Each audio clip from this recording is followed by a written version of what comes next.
పేనుకు పెత్తనమిస్తే తలంతా గొరిగిందని సామెత. కడియం శ్రీహరికి పెత్తనమిస్తే వరంగల్లో పార్టీని మొత్తం కథం పట్టించాడని బీఆర్ఎస్ కేడర్ వాపోతుంది.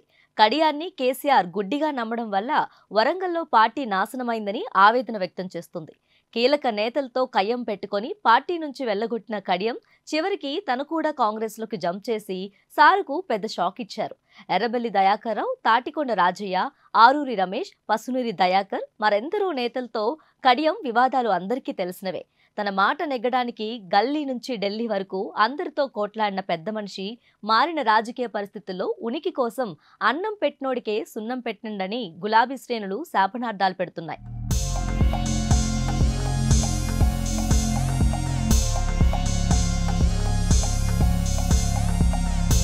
కడియం తన ఆధిపత్యం కొనసాగించడానికి, రాజకీయాల్లో తన వారసత్వానికి లైన్ క్లియర్ చేసుకోవడానికి గొడవలు పడ్డారని చెబుతారు. తను ఏ పార్టీలో ఉన్నా వరంగల్లో తన మాటే చెల్లాలనేది ఆయన పంతం. కడియం టీడీపీలో ఉన్నప్పుడు ఎర్రబెల్లి దయాకర్తో విభేదాలుండేవి. తర్వాత ఇద్దరు టీఆర్ఎస్లోకి వచ్చినా పాత పగలు చెల్లారలేదు. కేసీఆర్ ప్రాపకం సంపాదించిన శ్రీహరి తన ఎస్సీ సామాజిక వర్గానికి చెందిన ఎవరిని పైకి రానివ్వలేదని అంటారు. మాజీ డిప్యూటీ సీఎం తాటికొండ రాజయ్యతో ప్రతి చిన్న విషయానికి కడియం తగు పెట్టుకునేవారు. తనపై వచ్చిన అవినీతి, లైంగిక వేధింపులు ఆరోపణల వెనుక కడియం హస్తముందని రాజయ్య వాపోయేవారు. ఈ ఆరోపణలు ఫలితంగానే మొన్న జరిగిన అసెంబ్లీ ఎన్నికల్లో స్టేషన్ గన్పూర్ టికెట్ రాజయ్యకు కాకుండా శ్రీహరికి దక్కింది. రాజయ్య బీఆర్ఎస్ కు రాజీనామా చేశారు.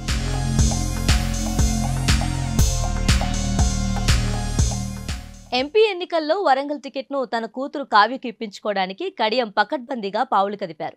ఈ టికెట్ను పార్టీ జిల్లా మాజీ అధ్యక్షుడు ఆరూరి రమేష్ ఆశించారు. కడియం కేసీఆర్ పై ఒత్తిడి తెచ్చారు. దీంతో ఆరూరి పార్టీకి గుడ్ బై చెప్పి బీజేపీలో చేరిపోయారు. ఆయనను పార్టీ మారకుండా బలవంతంగా కేసీఆర్ దగ్గరికి పట్టుకుపోయినా ఫలితం లేకపోయింది. కావ్యకు కాకుండా టికెట్ నీకే ఇస్తామని బాస్ ఆఫర్ చేసినా ఇంటిపోరుతో విసిగెత్తి బీజేపీలో చేరిపోయారు.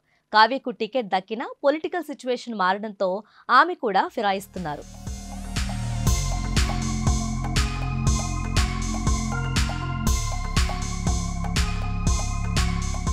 వరంగల్ సిట్టింగ్ ఎంపీ పసునూరి దయాకర్ కు పొగబెట్టింది కూడా కడియమే అంటారు.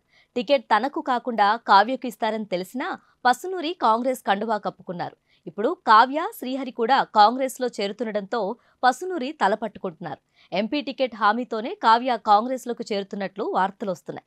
అదే నిజమైతే కాంగ్రెస్ లోనూ కడియంతో చిచ్చురగిలే అవకాశం ఉంది. కడియం తమ పాలిట కూడా భస్మాసుర హస్తంలా మారతాడని వరంగల్ కాంగ్రెస్ నేతలు భయపడుతున్నారు. కడియం టీడీపీని వదిలి బీఆర్ఎస్లోకి వచ్చాక ఆధిపత్యం చలాయించడంతో గులాబీ కేడర్ అసంతృప్తి వ్యక్తం చేసేది. తొలి నుంచి పార్టీని నమ్ముకున్న తమకు కాకుండా కడియానికి కేసీఆర్ పెద్దపీట వేయడంతో అసంతృప్తి రాజుకుంది.